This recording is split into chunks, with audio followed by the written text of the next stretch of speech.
5:17. Alam nyo, pakinggan nyo po ito. Ito mga pinag-uusapan natin, yung preaching natin sa ganito, kaya ang tawag natin dito ay doctrine class. Bakit? Sapagkat ang maririnig natin dito ay it's all about doctrines. Now, makinig kayo na maigi. Pag hindi po kayo strong doctrinally, madali kayong mawala. Madali kayong mag-quit, madali kayong magbago, madali kayong yung sinasabi nyo na ma-discourage, madali kayong yung sinasabi ninyo na manlamig. Kaya alam nyo yung mga nanlalamig, di umaaten, walang hindi lumago sa Bible doctrines. So what we need is mag-grow tayo sa Bible doctrines. Nakikinig tayo? Katulad po nito. Anong pinag-uusapan natin? Bible doctrines. Yung tinatawag na the doctrine of salvation. Nakuha nyo na mga kapatid?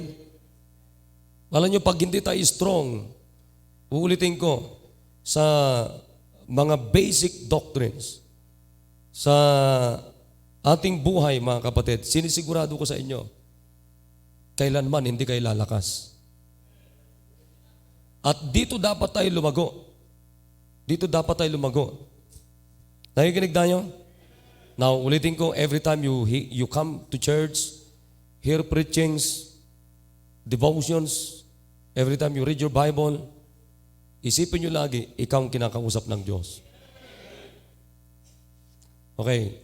Let's go to 2 Corinthians 5:17. Sabi ng Bible dito, chapter 5, verse number 17.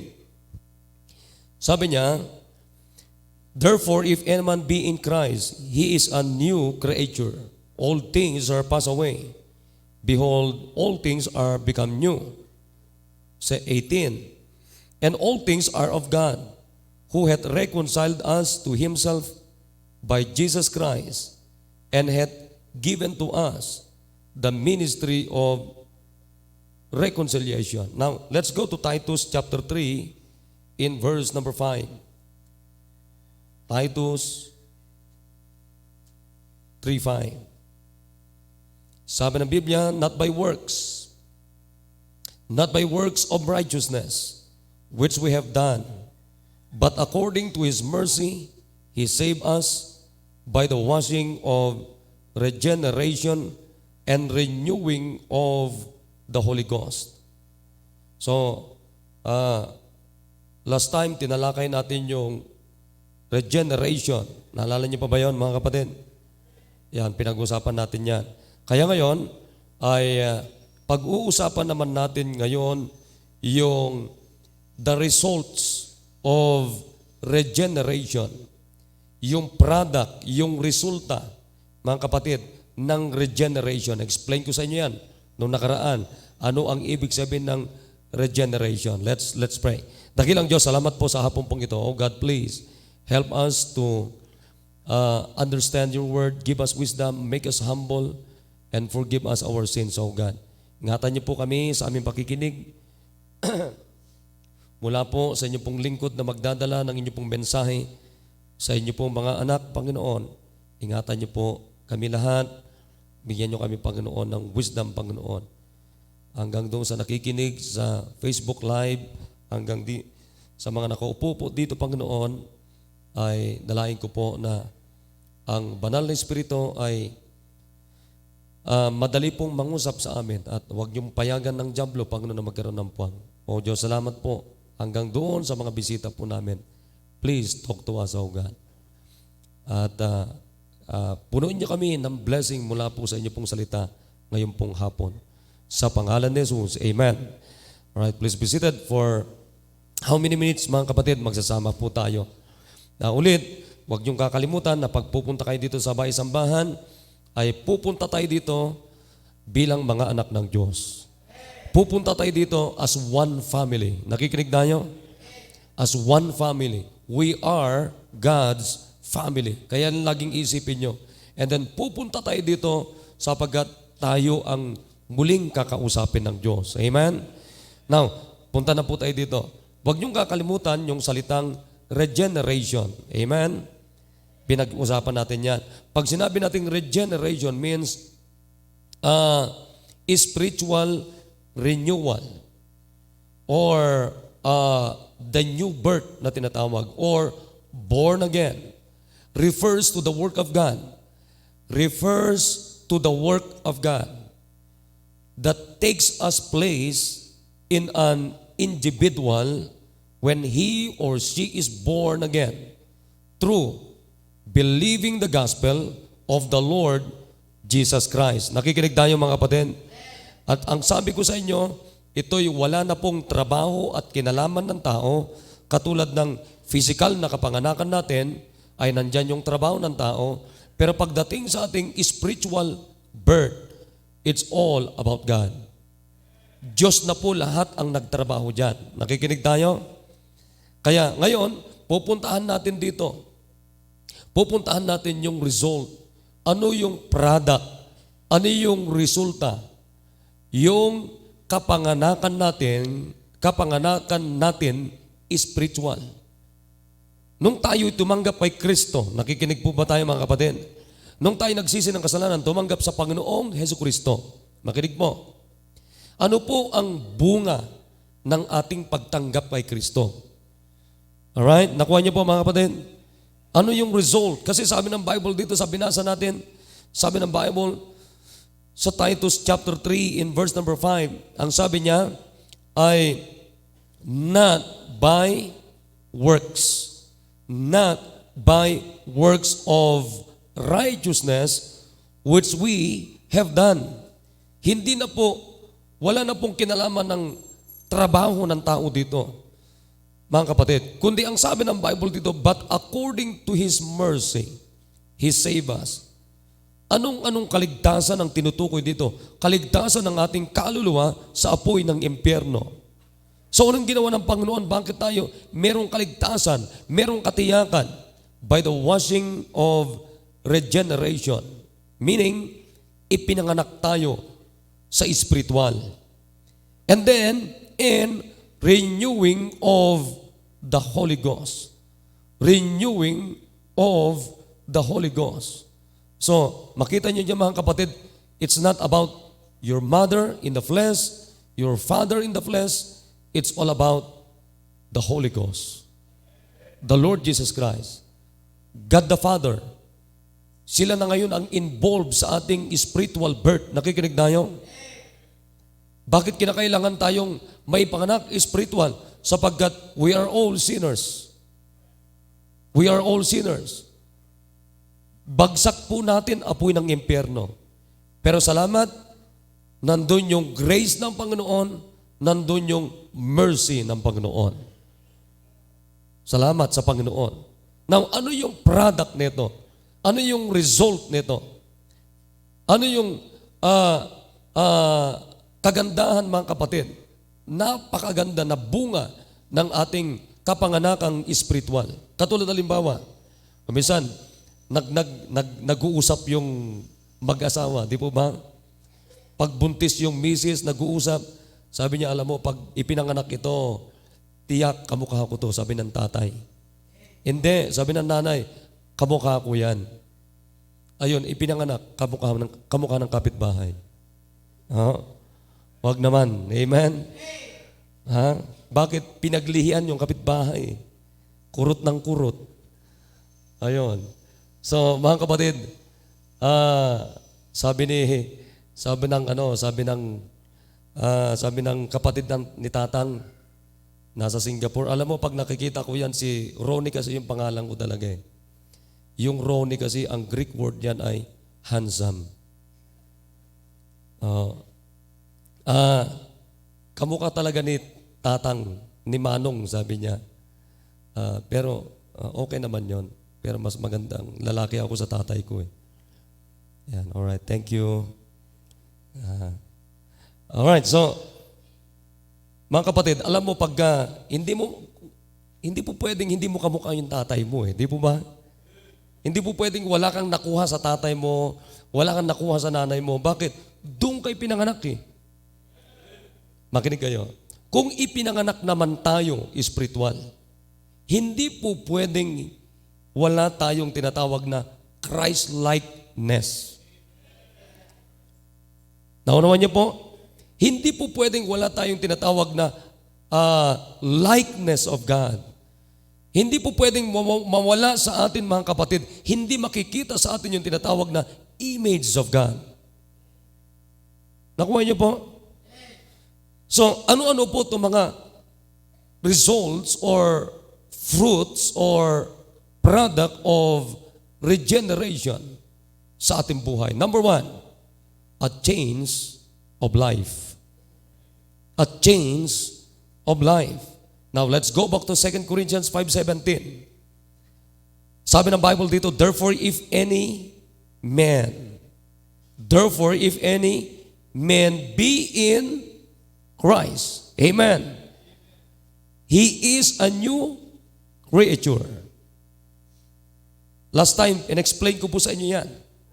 Now, the word new means freshness, means brand new, means not old, amen, means clean, means pure. Nakikinig tayo mga kapatid? Pag sinabi mong new, sariwa, hindi luma, walang bago na marumi. Come on, amen. Kundi malinis, pure, brand new. Kaya sabi ng Biblia, pag tinanggap natin si Kristo, maging new creature tayo. Bagong creation tayo ng Diyos. Amen. Bagong likha tayo ng Diyos. Bagong gawa tayo ng Panginoon. Kaya ang sabi niya, old things. Ano yung old things? Yung old sinful life natin. Yung old sinful nature natin. Amen. Kaya sabi niya, yung old sinful nature natin are pass away. The word pass away means perish. Wala na ito. Basura ito. Nakikinig tayo? Kaya ang sabi niya, yung dating nature natin, bunga ng kasalanan, mga kapatid, ay basura na yon. Kaya ibasura na natin yon, kalimutan na natin yon, mga kapatid, sapagkat meron tayong bagong pagkatao. Kaya sabi niya, all things are become new. All things are become new. Of course, pag sinabi natin all, it means the whole. It means your whole life. Naunawan niyo yung pinag-usapan natin? Ang bagong tinutukoy ng Biblia dito na nilikha ng Diyos ay lahat ng bagay. Mula doon sa pupuntahan ng kaluluwa mo na dapat impyerno, binago ng Diyos. Mula doon sa dating anak ka ng diablo, where belong to the family of God, inalis ka ng Diyos doon. Mula sa pamilya ng diablo, inalis tayo ng Diyos, nilipat niya tayo sa pamilya ng Diyos. Sa kanyang pamilya. Mula sa apoy ng impyerno, mga kapatid, nilipat tayo ng Diyos mula sa assurance of heaven. Mula sa dati tayong kaaway ng Diyos, mga kapatid, ngayon, hindi na tayo kaaway ng Diyos, mga kapatid, sapagkat nandito na anak na tayo ng Diyos. Kaya, mga kapatid, Christian life is a brand new people. I mean, Christian people is a brand new people. On the inside, sapagkat nandyan na ang Holy Spirit. That's why the Holy Spirit gives us a new life. Amen. And we are not the same anymore. Amen. We are not, sabi ko nga sa inyo, we are not reformed, rehabilitated, or re-educated, but we are new creations. Wow. Creations. We are new creature. Yan sabi ng Bible dyan, mga kapatid. Kaya sabi niya, and all things are of God, who hath reconciled us to himself by Jesus Christ, and hath given to us the ministry of reconciliation. Na makita niyo mga kapatid, nung tinanggap natin si Kristo, meron tayong tinatawag na brand new na buhay. New life. Changed life. Now, puntan natin itong mga talatang ito. Romans 6:4.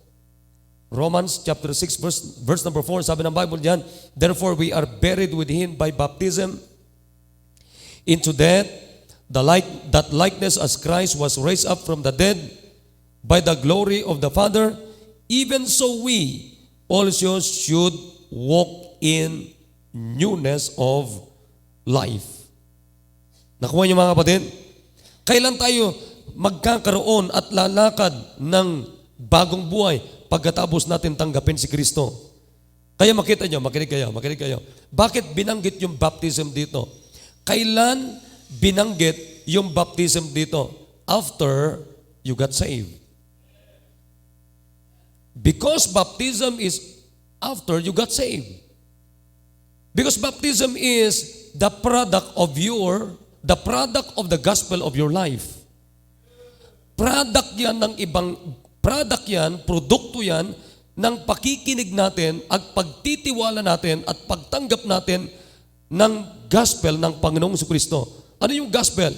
Death, burial, and the resurrection of the Lord Jesus Christ. Nung narinig natin yan, tinanggap natin si Kristo, naligtas tayo. So what next after salvation? Baptism. Because baptism is the result of our salvation. What next after salvation? Baptism. So baptism is very important. Napakalaga ang bautismo pagkatapos mo tanggapin si Kristo at ang tamang pagbabautismo, tamang minister, tamang simbahan, it should be Baptist Church. Now listen, makinig kayo. Baptism is always identification with the Lord Jesus Christ. Baptism is always identification with the church of the Lord Jesus Christ. Tingnan mo, kung totoo mong tinanggap si Kristo, dapat ipahayag mo si Kristo sa buhay mo. Paano mo ipapahayag? Kinakailangan ma-identify ka. Alam niyo kung ang totoong, sino man ang totoong nasa iyo mga kapatid, hindi po pwedeng hindi makita sa buhay mo. Example, kung hindi ka anak ng Diyos, worldly ka. So ano ang may papahayag mo sa buhay mo, mga kapatid? Worldliness. Pero kung totoong tinanggap mo si Kristo mga kapatid, magpapahayag ka, hindi mo ipahayag na sinasabi mo, totoong tinanggap mo si Kristo. Now kung totoong tinanggap mo si Kristo, ano ang dapat mong gawin pagkatapos mo siya totoong tanggapin o tinanggap? Sumunod ka sa water baptism. And then sabi ng Bible, after you obey the Lord Jesus Christ in water baptism with gladness, with joy, anong sabi ng Bible mga kapatid? You are going to walk in the newness of life. Kasi tinan nyo mahalaga po na ma-identify ka sa simbahan ni Kristo. If you want to have a new life in Christ, mga kapatid, hindi pwedeng mawala ka hindi ka idadagdag muna sa simbahan ni Kristo. Bakit? Kasi ang simbahan ni Kristo ang magtuturo sa iyo paano ka lalakad sa bagong buhay. Lalago ka ba outside the Lord Jesus Christ Church? Hindi ka lalago. Sino magtuturo sa iyo para lumakad ka ng bagong buhay? Church. Kaya mahalagang simbahan. Kaya makita niyo mga kapatid, yung mga nagsasabing tumanggap kay Kristo, pero tumigil sila, hindi sila nagtuloy na pumunta ng simbahan. Anong buhay na? Balik sa dati. I doubt, mga kapatid, hindi ko namang sinasabi na lahat ng tumitigil, hindi totoong tumanggap kay Kristo, sila at ang Diyos lamang nakakaalam. Pero kasi, mga kapatid, ang totoong tumanggap kay Kristo ay isang tao na merong totoong kasiyahan at walang katapusang kasiyahan. Bakit ko sinasabing masaya ka at walang katapusang kasiyahan? Sino bang totoong tumanggap kay Kristo? Because you have the assurance of heaven. Hindi ba kayo masaya, mga kapatid? At magkaroon ng totoong kasiyahan nung tinanggap natin si Kristo at alam natin na hindi na tayo tutungo sa impyerno and we have 100% the assurance of heaven. Alam mong pupunta ka sa langit, kaya nga sabi ko sa inyo paulit-ulit, bakit ako madi-discourage sa mundong ito? Hindi dapat ako kayang i-discourage ng mundong ito because I have the assurance of heaven. Anytime, kahit anong oras, alam ko, tiyak ko na ako'y pupunta ng langit sapagkat tinanggap ko si Kristo bilang Diyos at sarili kong tagapagligtas. Ang bira. Alam mo, kahit sasabihin niyong paulit-ulit, sinasabi niyang, Pastor, mga kapatid, kahit paulit-ulit ko na sinasabi ko sa sarili ko, hindi ako nagsasawang paulit-ulit, mga kapatid, na sinasabi ko, thank God na ako'y ligtas. Thank God na hindi na ako hellbound man. We are not hellbound people. We are now a heaven-bound people.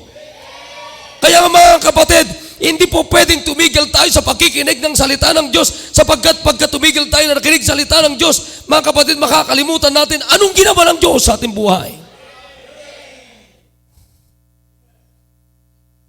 Oo, ang sarap pakinggan na ako'y pupunta ng impyerno pero hindi na ako pupunta sa apoy ng impyerno. Hindi ko sinasabing masarap pakinggan na pupunta ako ng impyerno. Hindi masarap pakinggan yun. Ang sinasabi ko, yung kalagayan mo na impyerno ka dapat, ako dapat, ikaw dapat, pero langit tayo inilipat ng Diyos. Di ba? Kaya nga mga kapatid, sino tayo noon? Kaaway ng Diyos. Sino tayo noon? Basura. Makinig ka. Walang normal na tao na magkakagusto sa basura at basurahan. Kaya nga ang normal na tao pag may basura ka, meron kang basurahan. Bakit? Doon mo ilalagay. Hindi ka maglalagay ng basura doon sa aparador mo na nandoon yung mahalaga sa'yo. Lagay nyo, come on, dito kayo tumingin. Wala nang ibang lingon-lingon. Di mo ba alam na basura tayo noon? Pero ngayon mga kapatid, we are more than gold sa harapan ng Diyos. Kaya nga sabi ng Diyos, you are peculiar. You are peculiar. We are peculiar. We are holy. Ha? Kakaiba po tayo. Simula nung tinanggap natin si Kristo. Kaya ang sabi ng Biblia, new creation. New creature. Now another verse, chapter 7, verse number 6, sabi ng Bible diyan, Romans 7:6. But now, we are delivered from the law, that being dead, ano sabi niya? Wherein we were held, that we should serve in newness of spirit and not in the oldness of the letter. Oh. Another verse, ito maganda ito, Galatians 6:15. Galatians 6:15. Galatians chapter 6, verse number 15.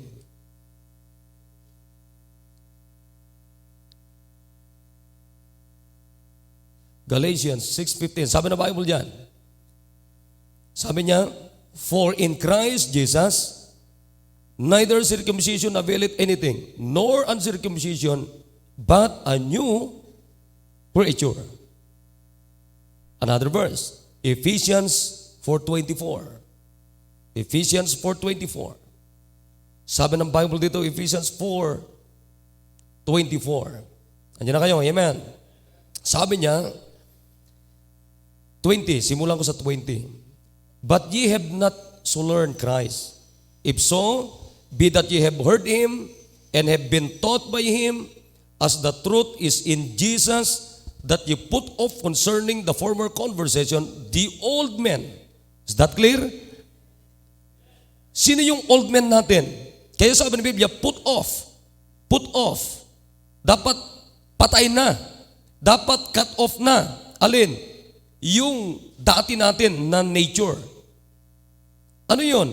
Old man. Old man. Ha? Bakit? Sino yung old man natin? Which is, basahin natin, which is corrupt according to the deceitful lust. And be renewed in the spirit of your mind. And that ye put on the new man, which are God is created in righteousness and true holiness. Saan tayo? Sinong lumikha sa atin? Diyos. Nakikinig mga kapatid, paano tayo create ng Panginoon? By His righteousness. By His true holiness. Naunawan natin mga kapatid, saan tayo galing? Old sinful men. Sino yun? Corrupt. According to the deceitfulness. Pero ngayon, ano sabi niya? Diyos ang nagtrabaho sa atin. Ha? At eto na tayo ngayon. Ginawa niya tayong nagkaroon tayo ng righteousness. Because of God's righteousness, eto tayo.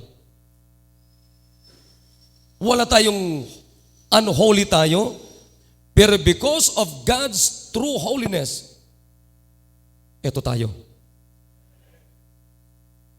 Huh? Another verse in Colossians 3:10. Come on, Colossians chapter 3, verse number 10. Colossians 3:10. Sabi ng Bible diyan, Colossians 3:10. Again, Colossians, sabi diyan, and had put, number 9 tayo. O number 5, kasi maganda to. Mortify therefore your members which are upon the earth. Kina nyo ha? Fornication, uncleanness, inordinate affection, evil concupiscence, covetousness, which is idolatry, for which things sake the wrath of God cometh on the children of disobedience, in the which ye also walk sometime, when ye live in them. But now, when ye live in them, but now ye also put off all this. Ano yon? Anger. Nakikinig tayo? Wrath, malice, blasphemy, filthy communication out of your mouth.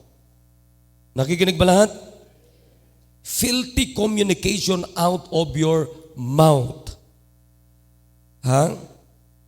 Lie not one to another, seeing that ye have put off the old man with his deeds. Nakita niyo yung trabaho ng old sinful life natin, nakikinig tayo?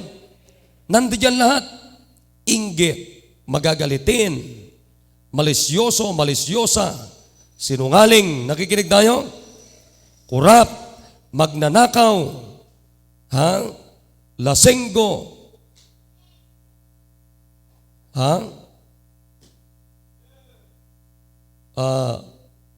palamura, sugalero, palaaway. Nakikinig tayo mga kapatid? Lahat nandiyan na. Kaya ano sabi ng Biblia? Put off the old man with his deeds. Nakikinig, come on. Put off the old man with his deeds. So, ano ang ebidensya na ikaw ay bagong creature, mga kapatid? Totoo kang tumanggap sa Panginoon. Dapat makita sa iyo yung bunga o resulta ng regeneration ng Diyos sa buhay mo. At makikita na wala na sa iyo yung trabaho ng lumang pagkatao natin. Alright? Nakikinig tayo? Kaya ang sabi ng Biblia, and have put on the new man, which is renewed in knowledge after the image of Him that created him. Nakuha nyo? Anong knowledge ngayon ang sinasabuhay natin? Knowledge of the Lord Jesus Christ. Kaninong wisdom, mga kapatid? Ang wisdom dapat natin bilang mga anak ng Diyos, wisdom of the Lord Jesus Christ, not the wisdom of this world. Because the wisdom of this world is foolishness in the sight of God. Amen. Kaya nga, hindi pwedeng magkahiwalay yon. Sinasabi mo na ikaw ay tumanggap na kay Kristo, pero wala namang makita sa iyo, mga kapatid. Resulta ng regeneration ng buhay mo, yung new life, yung change of life. Ulitin ko sa inyo, ang normal na tao, walang magkakagusto sa basurang bagay. Naintindihan natin? Ang normal na tao, hindi nagtatago ng basura. At ang normal na tao, mga kapatid, ano ibig sabihin ng basura? Dumi. Ang tao na kinaroroonan ng banal na espiritu, hindi ka basurahan ng mundo.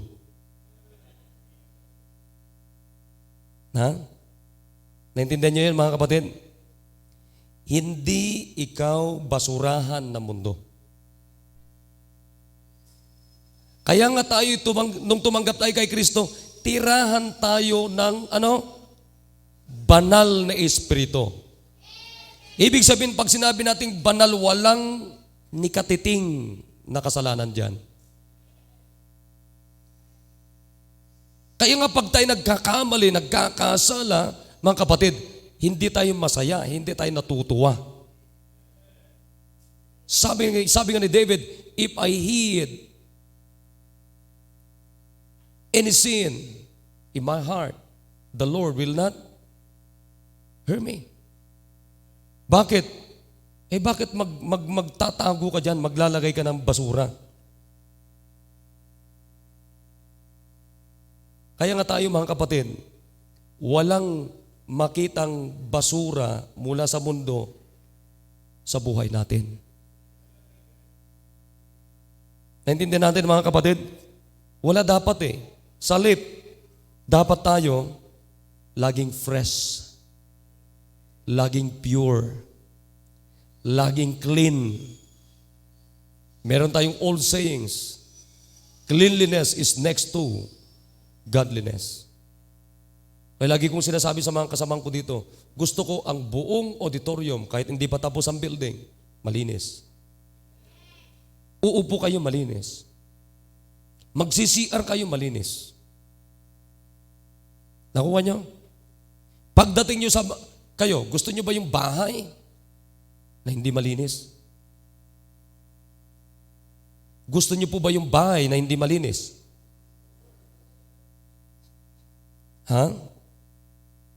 Wala may gusto. Di po ba? Gusto nyo bang kumain na hindi malinis? Pero sabi nga natin, kahit kubo-kubong bahay, pag malinis, masarap tumira. Kahit walang hindi simentado ang mo, kahit kawayan lang ang bahay mo, kapatid. Pero pag malinis, masarap matulog. Kahit yung hapagkainan, mga kapatid, ay hindi man gawa sa tiles or special na mga kapatid, materyales, pero pag malinis, masarap kumain.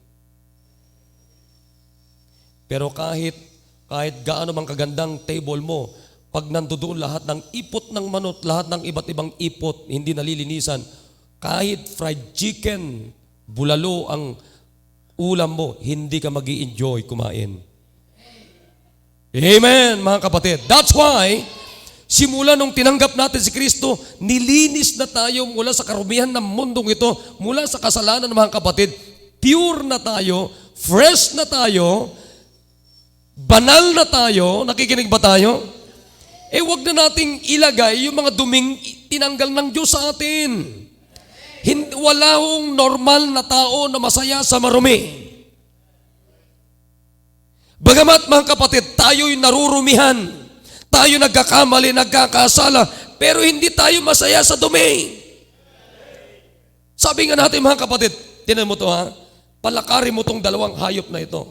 Tupa at saka baboy. Palakarin mo yan parehas sa putik. Ha? Lalakad din yung tupa. Pero hindi natutuwa at masaya yung tupa sa putikan sapagkat hindi niya gusto yung putik. Pag pinalakad mo, siyempre napuputikan yan. Pero hindi yan mag-i-stay sa putikan. Pero pag pinalakad mo yung baboy, hindi lang lalakad sa putikan, maglulublob pa. Mga kapatid, nandito tayo sa mundong itong makasalanan. Normal nagkakasala tayo, pero abnormal pa rin yung tayo nagkakasala mga kapatid. Pag tayo nagkamali, pag tayo naputikan, anong ginagawa natin? Tinatanggal natin, hinuhugasan natin. Bakit? Putik eh. Ha? Pero mga kapatid, ang nakakatakot at katakataka, pag alam mong putik na, naglublob ka pa.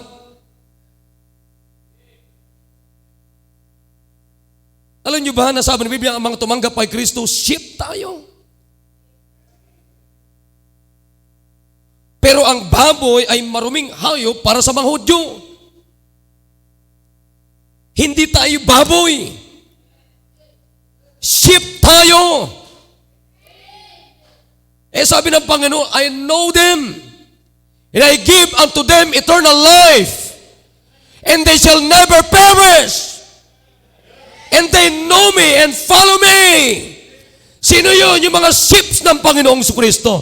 We are not swine. Hindi tayo baboy, kapatid. Tayo po'y sheep ng Panginoon.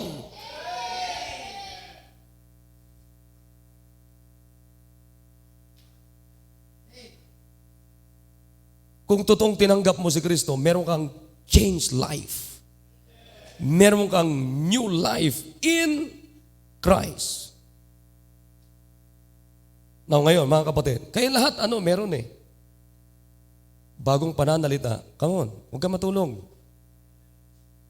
Bagong ugali. Bagong kasuotan. Ha? Bagong pananalita. Bagong buhay, bagong buhok. Malinis ang itsura. Ano makikita sa atin? Image of the Lord Jesus Christ. Likeness of the Lord Jesus Christ. New creature, fresh, pure, holy, o holiness of God. Awan niyo mga kapatid, dati palaaway ka. Pati pusa mo, inaaway mo. Ngayon mga kapatid, hindi ka na palaaway. Sino ka na? Friendly ka na.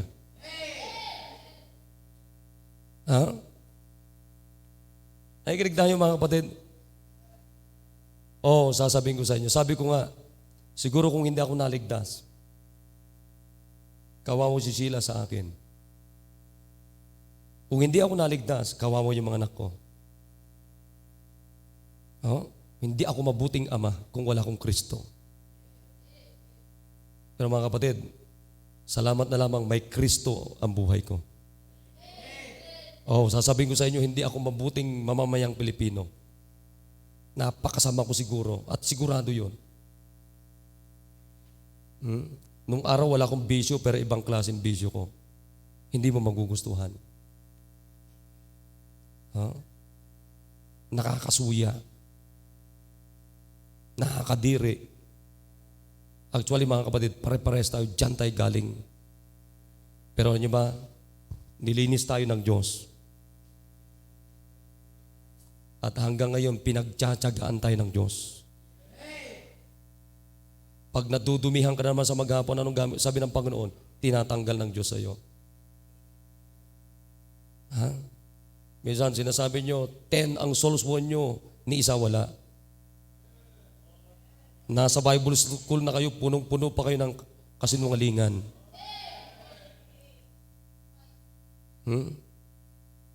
Ako kayo mga kapatid, kung tinanggap mo si Kristo, meron kang new life. Change life. Tumayo po tayo. Let's talk to God.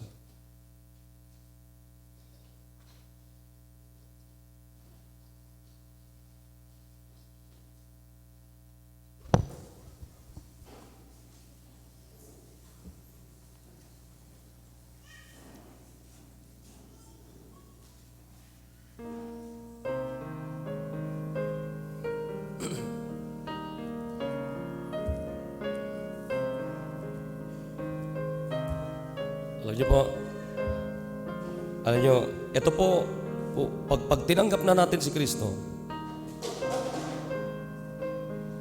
ang totoo niyan mga kapatid, yan ang pinakamagandang buhay. Yan ang pinakamasayang buhay. Yan yung buhay na kalugod-lugod sa Diyos. Kaya, ngayong gabi, bakit hindi natin pasalamatan ng Diyos? Let's be thankful to God.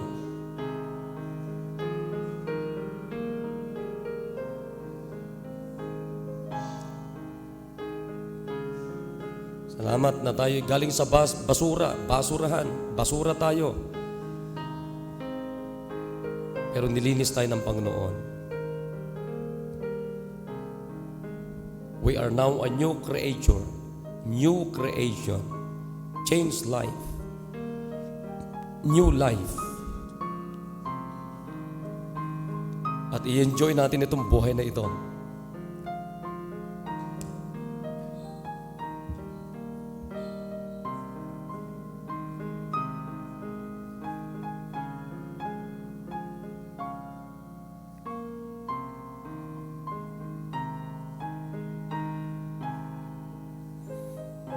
Dakilang Diyos na mapagpalat makapangyarihan po sa lahat. Oh God, thank you so much for loving us.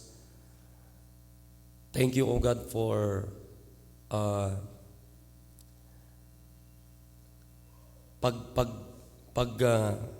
kapanganak namin, Panginoon. Thank you po sa aming kapanganakang spiritual. At lahat po ito ay trabaho po ninyo at ginawa ninyo. At ngayon, Panginoon, ito na po yung result. Meron na kaming new life. Meron kaming changed life.